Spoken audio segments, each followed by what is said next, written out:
행복 스캔들 가족 여러분 안녕하세요. 문학의 숲을 거닐다의 세 번째 이야기는 거울 속의 감옥입니다. 이 글은 돈에 관한 이야기예요. 현대 시대를 살면서 돈의 필요성에 대해서는 더 이상 이야기하지 않아도 다 공감하실 텐데요. 이 글 속에는 돈에 대한 집착에서 벗어나 인간이 지닌 사랑에 눈뜨는 소설의 주인공이 등장합니다.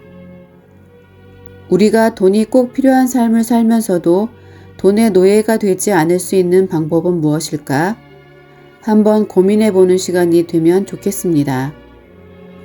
자, 그럼 낭독을 시작하겠습니다. 거울 속의 감옥. 출판사에서 일을 하다가 개업 광고지를 보고 순두부찌개를 주문했다. 한참 만에야 배달을 오신 아주머니는 머리가 산발이었고 눈이 잔뜩 충혈되어 있었다. 이유인즉 아주머니가 순두부를 갖고 오는데 이 출판사에 줄곧 음식을 배달해 오던 다른 가게 아주머니가 손님 빼앗아 간다고 달려들어 한바탕 싸우고 나서 음식을 다시 해온 것이기 때문이었다. 3,500원짜리 순두부찌개를 두고 두 아주머니가 필사적인 싸움을 벌인 것이다. 음식 쟁반을 덮은 신문의 사회면에는 어느 집에서 100억 원대의 현금을 도둑맞았다는 기사와 2,204억 원의 추징금 중 314억 원만 납부한 전두환 전 대통령이 제출한 가족 재산 목록이 50억 원에도 못 미친다는 기사가 한 면을 다 차지하고 있었다. 한쪽에서는 단돈 3,500원에 목숨을 걸고 또 한쪽에서는 마치 억 원이 어린아이 사탕값이나 되는 듯 아무렇지도 않게 언급된 것이 사뭇 대조적이었다. 도대체 어떻게 집안에 100억 원이라는 돈을 갖고 있을 수 있으며 2,204억 원이면 얼마만큼의 액수인지 숫자가 100 이상만 되면 정신없이 헤매는 내 부족한 두뇌로는 가늠조차 할 수 없다. 따지고 보면 인간 만사가 다 돈이 문제다. 심파극 주제가처럼 돈에 울고 돈에 웃고 돈에 살고 돈에 죽고. 영국 시인 바이런은 돈이란 알라딘의 램프라고 정의했고 세무엘 버틀러는 사랑의 신 큐피드의 화살도 금촉일 때 더욱 명중률이 높다고 했다. 그러니 삶을 그대로 반영하는 문학 작품에서도 돈이 배제될 수 없다.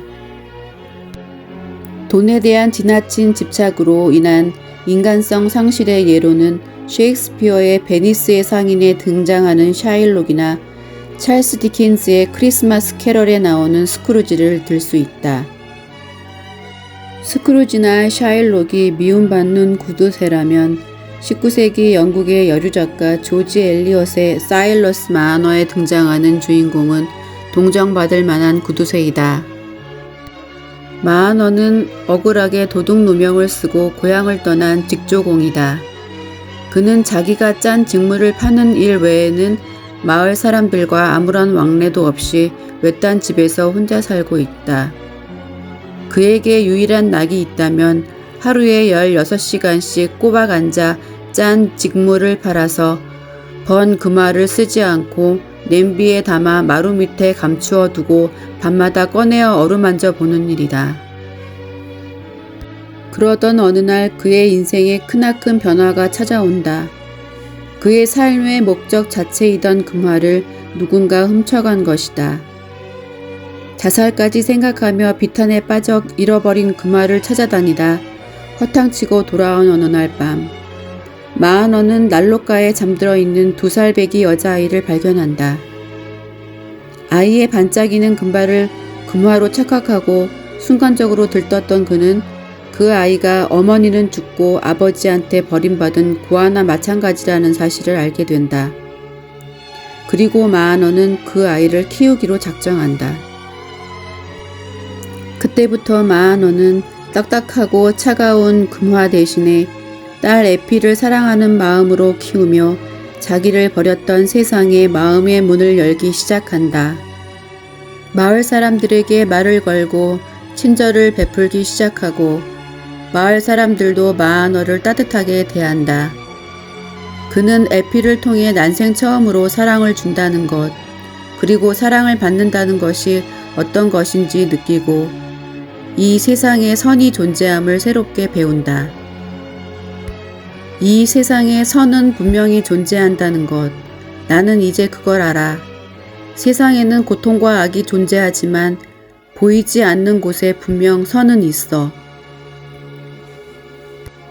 이야기는 여기서 끝나지 않고 계속되지만 이 소설에서 강조되는 점은 돈에 집착했을 때 고립되고 의미 없는 삶을 살던 마하너가 그 돈이 없어졌을 때에야 비로소 다시 인간성을 회복하고 진실된 인간관계를 발견한다는 아이러니이다. 투명한 유리에 금이나 은을 칠하면 거울이 된다. 유리를 통해서는 바깥 세상도 보이고 다른 사람들도 보인다. 내가 웃고 손을 내밀면 상대방도 웃고 손을 내밀어 준다. 하지만 거울에는 자기만 보인다.